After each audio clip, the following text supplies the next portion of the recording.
start with the workloads. There are no MCP pods running, not scaled to zero, simply absent. Nothing here to hold a credential. And the realm. Keycloak has never heard of these agents, only its own built-in clients exist. Nothing was pre-registered. Now the manifest that will create a pod. No secret reference, no mounted key. The only thing mounted is a Spire socket. So where will identity come from? First, does Spire hold any rule yet? None. A rule names an identity. It may grant a name on the guest list, there whether or not the guest exists. This is the single human action in the whole flow. Register the policy. One rule per workload. Which selectors a pod must prove to become which spiff identity. Read one rule as if the pod proves these Kubernetes facts, its namespace, service account and labels, then it may be issued this identity. It grants nothing until a pod actually asks. Now, and only now after the rules exist, create the 4 workloads. Each pod scales up, but none of them was handed a credential. Look inside a brand new pod. No key files, no secret environment variables. It came up with nothing to authenticate with. And yet it already has an identity.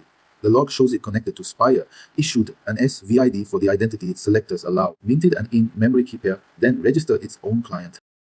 Watch the clients appear in the realm. Within seconds the pods have enrolled themselves. The rule came first, the pod came second. The identity was earned, not issued. Ask every pod for the identity it holds. Each returns its own spiff ID and the thumbprint of its in-memory key. And each identity matches its rule exactly. The diagnosis agent got the diagnosis identity, and nothing else could have earned it.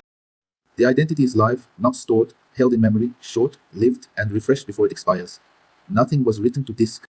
With an identity in hand, the agent discovers the clinical data service. It fetches the metadata, the token endpoint, the tools, and the server's spiff identity and trust level, all unauthenticated. And it finds the second server, care coordination, the same way. Neither was known to the client at startup. Both come from the standard protected resource document RFC 9728. Ask the pod what identity it holds. It reports its spiff ID and the audience its SVID is scoped to, straight from its own running memory. This is the CIMD document the pod publishes. Its URL is its client. Keycloak fetches this to learn how to authenticate the agent. And the jail case it publishes, the public half of its in-memory key pair, derived from its spiff identity. This is what verifies everything the pod signs. The SVID itself lives in memory only. Never written to disk, never wrote. If Spire goes away, the pod fails closed. Before any request, each agent has already bootstrapped its own client into Keycloak on startup. Here are the 2 clients the pods registered. No human created either.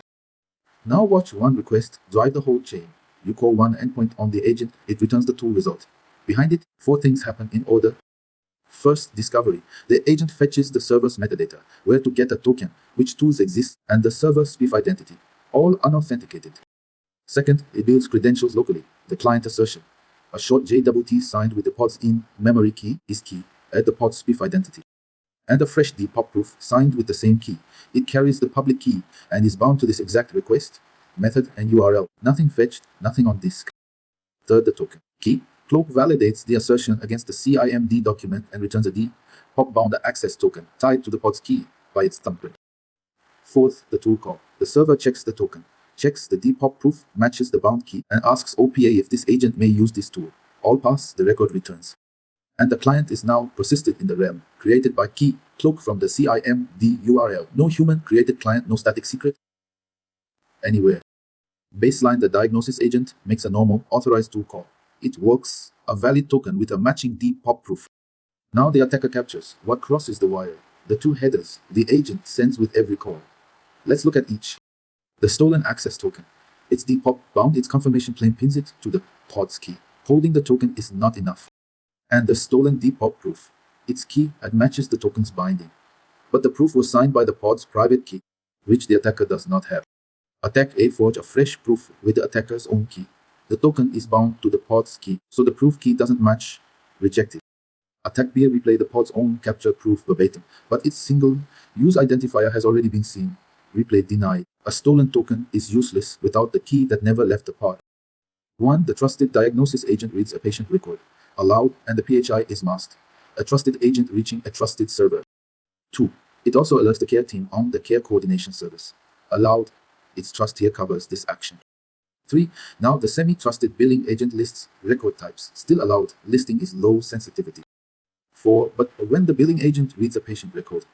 Denied. Identity got each agent in the door. The trust matrix decides which room